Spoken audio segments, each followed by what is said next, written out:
Hey, good morning, my friends. Sitting out here on a brisk January morning here at the Domain in Austin. A lot of noise going on in the background. They're cleaning the sidewalks. I've been doing a lot of studying and contemplation and things like that, and I wanted to share some things that I'm learning. And for those of you who may be new to watching my videos, really all I'm doing is I'm on my own healing journey, using all my life's experiences as a nurse and working in ministry, and maybe being an independent thinker and a researcher and a curious mind. I'm on my own healing journey, and all I'm doing with these videos is really leaving a breadcrumb behind, right? So that I can remember how I got here, and that other people can engage in their own healing.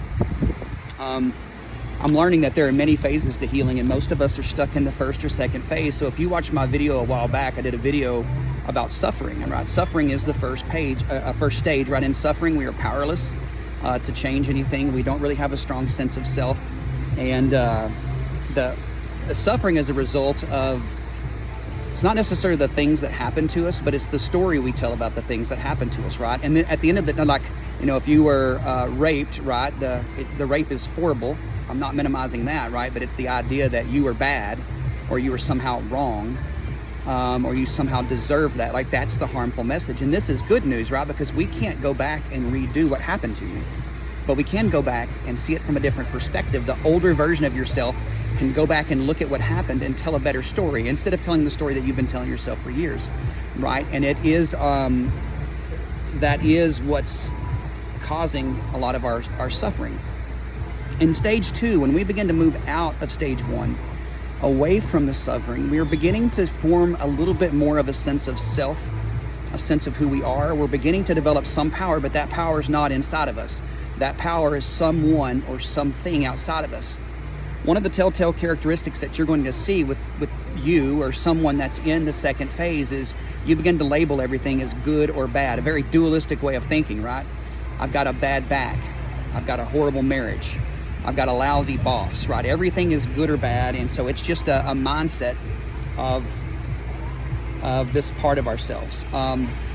You also we refer to parts of our body as if somehow they're isolated or not part of the whole, right? For me, the example is I remember at 38 years old, I had a bad prostate. I had all the symptoms and things that go along with a bad prostate. At 38 years old, I had a TURP. If your prostate's a donut, they basically go in with a razor and they hollow out the inside.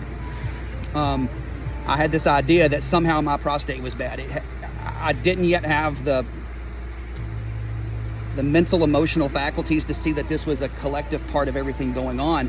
And so you look for someone or something to fix the problem, like a magic bullet. That surgery was a magic bullet. That surgery was a magic bullet after years of taking the magic bullet from the magic doctor who's going to give me Flomax. And so I take this medicine for years. I have the surgery, but the problem is my prostate wasn't the problem, right? There's all kinds of correlation out there between sexual shame and trauma and prostate issues. Same thing with women and gynecological issues. When you have sexual trauma and shame, go and do your research. There's all kinds of a correlation around your gynecological issues and your prostate issues, right? And so what happens is we're going to a doctor and we are chasing a cure. We're chasing a cure, but we're really just treating symptoms, and we're looking for a magic bullet. And all the while, we're treating those things as if they're separate from this total experience we're having as a human being. And, it's just not working. So yeah, we're giving our power away. Like we're looking for a magic doctor, a guru, a president. We're looking for relationships. It's the Jerry Maguire situation, like you complete me, that somehow, some way, we're gonna find a relationship with someone or something that is somehow going to change us. And this isn't a bad thing. Like if you're a preacher or a therapist or a counselor or a politician, people in this phase they come to you. They don't have the power within themselves, and they are giving that power to you. But we have to find a way in society to be able to hold that projection, but at the same time begin to give them their power back and teach them how.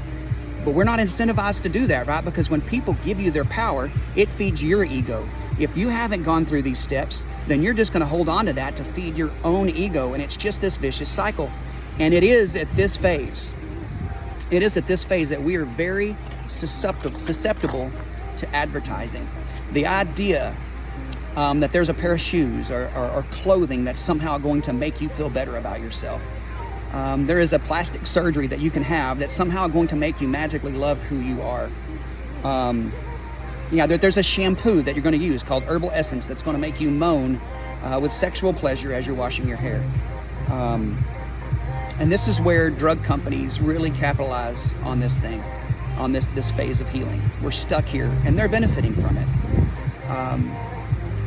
After 23 years of being a nurse and traveling around the country and seeing all these cath labs, I've seen people over and over, right? They live a horrible lifestyle. They're not exercising. They're not eating well. They have all this stress. They're not resolving. They have unresolved issues. They're gaining weight. They're smoking. And they go to the cath lab, and sure enough, this magical doctor has the magical cure, and they go in the groin and they go into the arteries and they find out that they're clogged up, and they go in there and they clean them out, and it's, oh, this is a miracle. This is great. Then about 5 years later, they're right back where they were before, and they go in and do it again. But you can only do that so many times before the next step is you're gonna have to have a bypass surgery. And you go in and have a bypass surgery, and you end up on hospice. I've seen some of these people, they end up on hospice with the belief that these doctors and these drugs have been keeping them alive for so many years, when all the while we in the medical industry have to find out how to give that power back to people and help them realize that the answers really do resolve within them. And the problem isn't with the heart. The problem isn't with the prostate. The problem isn't with the headaches. It's all connected. And we have to find holistic healing if we're ever going to get out of this mess that we're in. Hope this makes sense. A longer video today. I love you all, and I hope you have a great day.